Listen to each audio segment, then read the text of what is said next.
अगर आप महाभारत की ऐसी ही अनसुनी, सच्ची और आत्मा को छू जाने वाली कहानियां सुनना चाहते हैं, तो अभी चैनल वास्तु शक्ति को सब्सक्राइब करें, क्योंकि यहाँ हर शब्द सिर्फ कहानी नहीं, चेतना है। शुभ चना संस्कृति अभियान प्रस्तुत करता है कुंती का वो रहस्य जो कर्ण कभी नहीं जान पाया। वो रात बहुत शांत थी। हस्तिनापुर के महल में सब सो चुके थे, लेकिन कुंती की आंखों में नींद नहीं थी।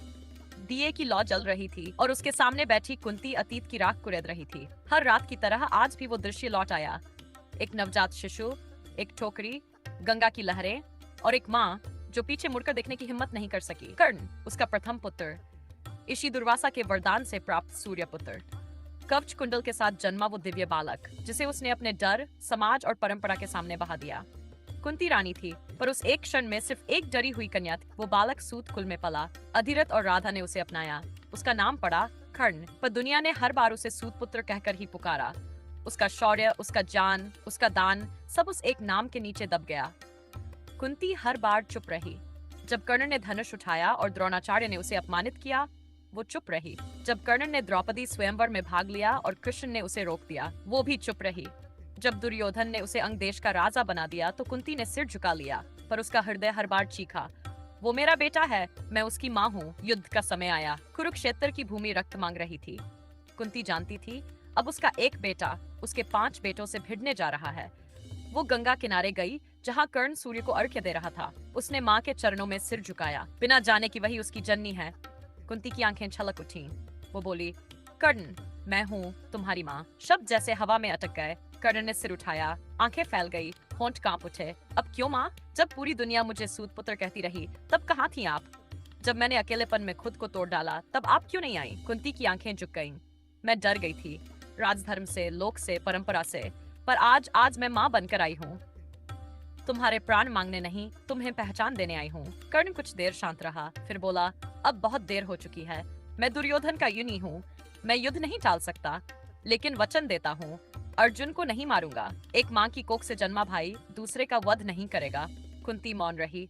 वो जानती थी बस यही उसका अंत था, उसके मातृत्व का और उसके अपराध का। युद्ध हुआ। कर्ण का रथ फंसा। वो नीचे झुका, ब्रह्मास्त्र नहीं चला सका। अर्जुन ने बाण चलाया, कर्ण धरती पर गिर गया। कुंती चिल्लाई नहीं, वो बस वहीं बैठ गई, जहाँ कभी गंगा की लहरों में एक टोकरी बहाई थी। जब युद्ध समाप्त हुआ, कुंती ने युधिष्ठिर को सच बताया। युधिष्ठिर कांप उठा, हमने अपने भ्राता का वध किया। कुंती ने सिर झुका लिया। उसके जीवन की आखिरी शांति कर्ण के साथ चली गई थी। अब वो बस एक मां थी, जो जीवन भर चुप रही और अंत में उसी चुप्पी से सब कुछ खो बैठी। कर्ण कभी नहीं जान पाया कि वो जिसे अपना सबसे बड़ा शत्रु समझता था, वो उसकी मां थी।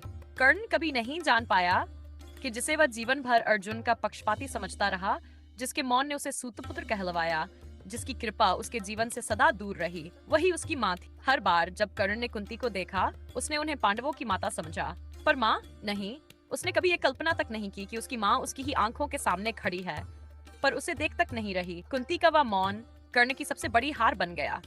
वो युद्ध भूमि में अर्जुन से नहीं हारा था, वो हार चुका था अपनी पहचान से। जिस दिन कुंती ने कहा, मैं हूँ तुम्हारी माँ, कर्ण के भीतर सब कुछ टूट गया। वो चुप रहा, क्योंकि उस दिन उसके जीवन की सारी लड़ाइयाँ अर्थहीन हो गई थी। वो जिस अर्जुन से बराबरी की लड़ाई लड़ता रहा, वो उसका छोटा भाई निकला। वो जिस युधिष्ठिर को हस्तिनापुर का उत्तराधिकारी मानने को तैयार न था, वो उसका अपना भाई था। और वो द्रौपदी, जिसके चीरहरण में उसने मौन रहकर अधर्म का साथ दिया, वो उसकी भाभी थी। कुंती ने देर की थी, बहुत देर। कर्ण ने कुछ नहीं कहा।